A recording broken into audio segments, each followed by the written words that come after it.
welcome to the show. Before we get started, hit the like button and subscribe to the channel. Make sure you subscribe to the channel. We're going to take a look at George Washington and what did he sound like? I've always been interested to find out how did he speak and how did he sound? So let's dive right in and take a look. I think this would be really interesting. Did George Washington have a British accent? One way an accent changes over time, especially in an environment where multiple dialects are being spoken, is through a process linguists call koinization. Koinization,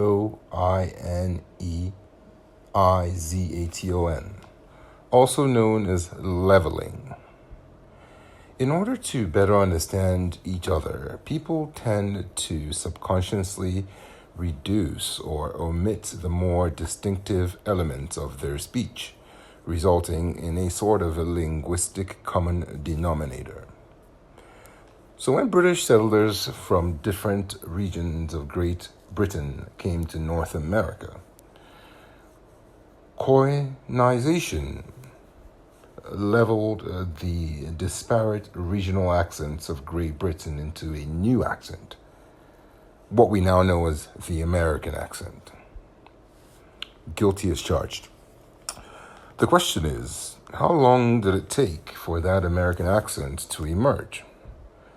So, in the 1770s, a visitor to the colonies whose name has been lost to history wrote, and I quote, "The language of the colonists is perfectly uniform and unadulterated, nor has it borrowed any provincial or national accent from its British or foreign parentage," end quote.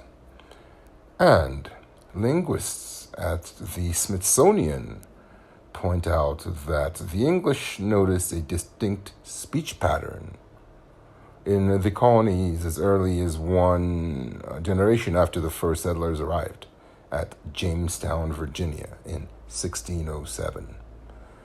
So it's likely the American and British accents first diverged circa, let's say, the 1700s, right? Around the time of Washington's lifetime, 1732 to 1799. It's also worth noting that today's various English accents are different from what you would have heard in the 18th century as the accents in different parts of America, right? The Texas accent is different from a New York accent, is different from a Boston accent, is different from a California accent. One of the most recognizable British accents today is called received pronunciation, a customary BBC-ready speaking pattern that is just one of many English dialects. One of the most noticeable characteristics of the accent is the R sound isn't pronounced. The word star, for instance, is pronounced sta, S-T-A-H, sta, he's a star. Or card is pronounced card, C-A-H-D, and so on. You'll hear commonly a British person might be saying words that it's actually hard to spell if just by listening to them. They might say schedule as opposed to schedule.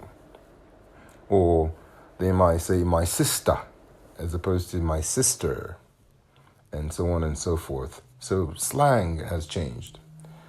Whether or not an R sound is pronounced is referred to by linguists as rhotacism.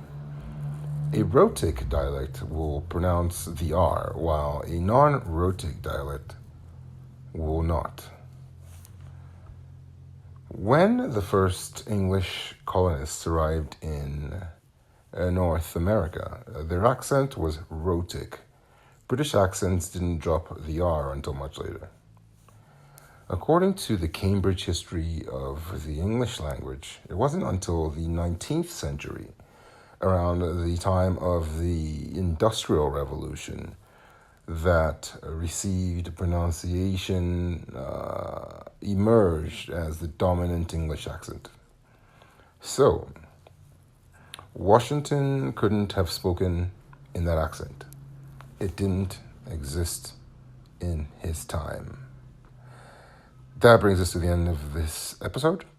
Head over to buymeacoffee.com/SamsonKing to make a small donation. We appreciate it. And as always, thanks for stopping by, and see you next time.